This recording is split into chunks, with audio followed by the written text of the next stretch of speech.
seems like, to me at least, there's been more open guys that you've missed this year than in previous years. What do you see from that standpoint, and any thoughts about that? Yeah, I mean, there's always, every game you come back, watch the tape, and there's plays you missed, whether you missed the throw or didn't see them, and went somewhere else with the football, and that always happens. Obviously, you want to get some of that fixed. You want to be on top of that stuff, but that stuff happens within each game, and it's just stuff I got to keep learning from. On Monday, Doug said that his message to you is maybe to let the offense work for you and let the offense come to you. How do you internalize that? This is something we've talked to you about before. Yeah. I mean, I think it kind of just speaks for itself, and not trying to do too much, try and just, stay ahead of the chains, be efficient on first and second down, and like I said, don't try and do too much, and trust the guys around me. And, I feel like I've done that, well at times. I feel like sometimes, you try and be greedy, you try and make plays, you try and force the ball, and that stuff happens. But, just trusting what coaches are saying, and we'll be just fine. Do you feel like you are pressing later in the games when it's on the line? I mean, you kind of have to when you're down and you got to have a 2-minute drive or something like that. But pressing is maybe not the right word. We have a lot of trust, a lot of confidence that we can get it done. Unfortunately, we haven't in late situations like that this year. But that's something that we work on in the spring, in training camp, throughout the year, is just that 2-minute offense, and we have a lot of trust, a lot of faith that we're going to be able to execute that at a high level. Carson, you guys overcame adversity to win the Super Bowl 2 years ago, overcame adversity last year with a 4-6 start to make the playoffs. How can those experiences with really the leaders of this team help you guys now in this situation, make a playoff run? Yeah, I mean, first of all, understanding adversity, going through it always, it always makes you stronger, and you can learn from it and grow from it. I'll also say that every season is different. Every season has its own case. Each example that you just spoke on is drastically different, and this year's its own season as well. But I think just the leadership and guys that have been through adversity, whether it's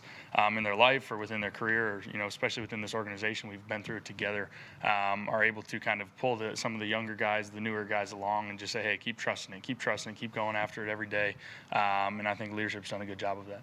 After the game, you seem most hard on yourself about the fumble in particular, and it's something that's come up a few times this year. What have you seen in terms of the fumbles? Are they case by case, or are they correctable?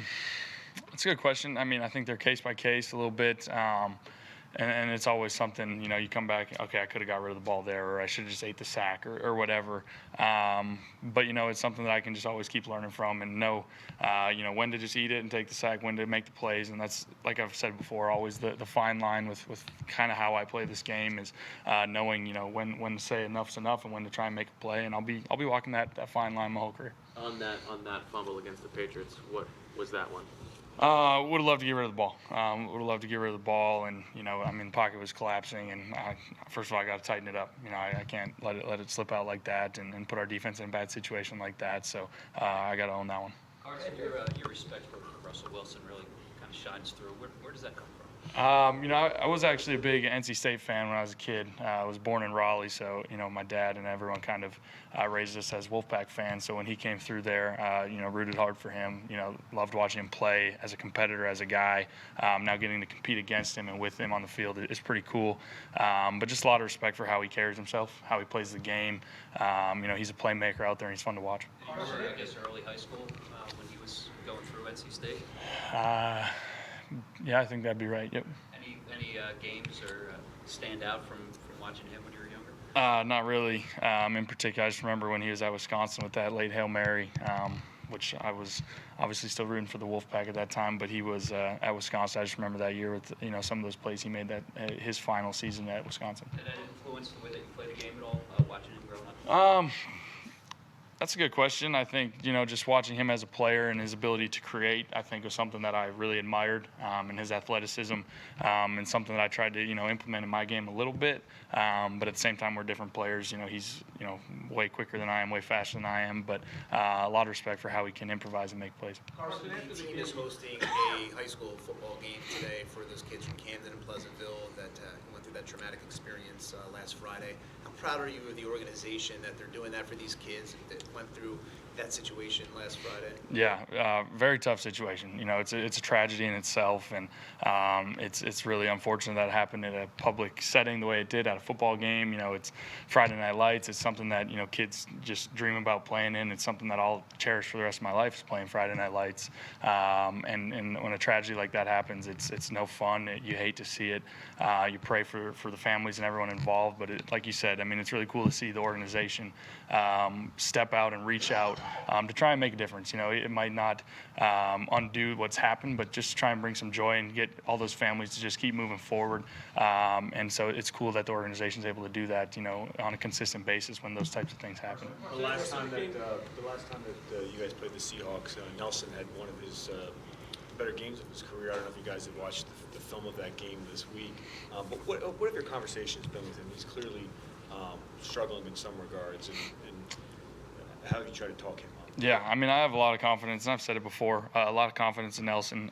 You know, just first of all, how hard he works, how bad he wants to be great. You know, we all, you know, leave plays out there. I thought he played a good game. I thought he played a good game against New England.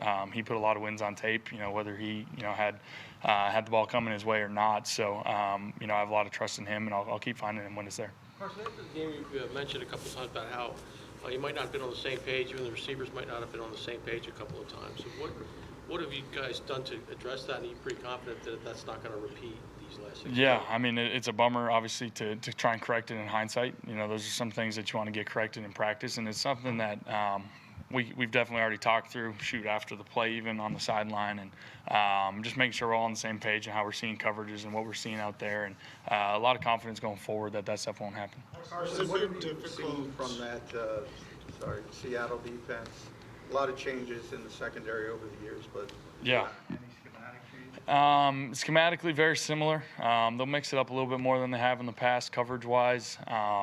You know, obviously the secondary's got a big kind of turnover there, but their front seven is still extremely talented. You know, they play fast. They play disciplined. You know, that's something that you see a lot on tape, is just how disciplined they are and maintaining their gaps, maintaining their zones and their zone drops and coverage and everything. So they play fast, and, you know, we got our work cut out once again. Along those lines, difficult adjusting.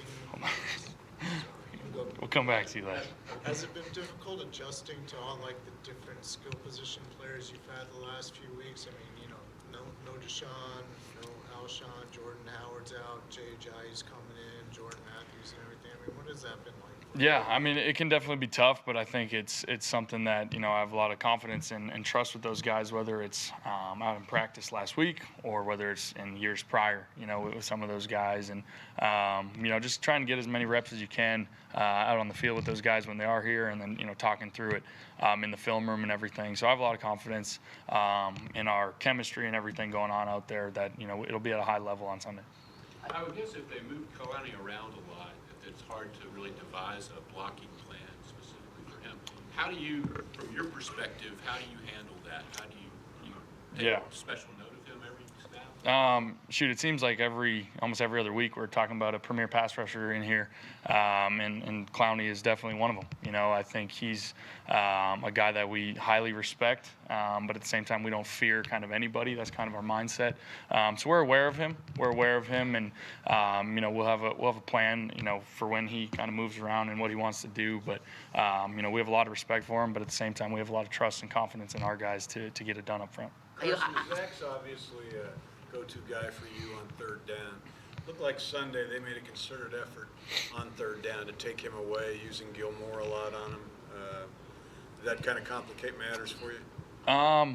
You know, New England did a good job, you know, trying to take him away. I thought, you know, Zach still did a great job, even when it was Gilmore or there was a couple double teams, he was able to still get open. And, you know, that was kind of New England's MO. And, you know, kind of every week there's a different plan on third down that each team's presenting, and that was kind of their MO. So we'll have to, you know, go figure out what Seattle wants to do to stop us on third down as well. I understand each season is different, but this is the point last year when you had just gotten back from New Orleans.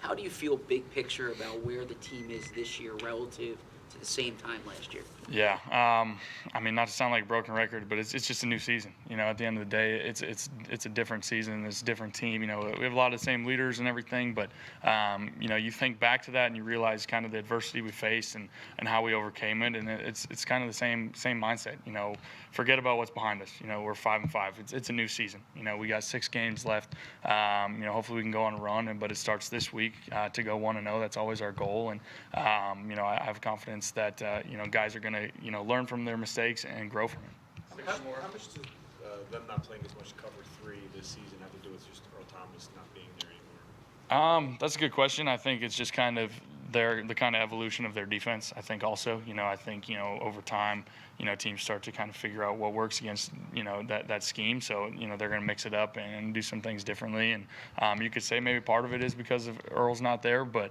it's hard to say that. But I think they do a good job of mixing it up and creating, you know, different coverages. Well, how do you find the right balance between holding onto the ball and trying to make a play down the field and, you know, risking taking a sack and holding it too long? Yeah, it's hard. It's hard. It's something that, like I already said, it's a fine line that I'll always be walking, you know, for my career. But I think it's something on first, second down, kind of knowing when to kind of, you know, throw it away or something. So because you can't take that sack, you can't turn the ball over. Sometimes on third down, it's okay to try and extend and those types of things. But it's something that it's a case by case example, and I'm going to keep learning throughout my whole career. Okay. Thank you guys.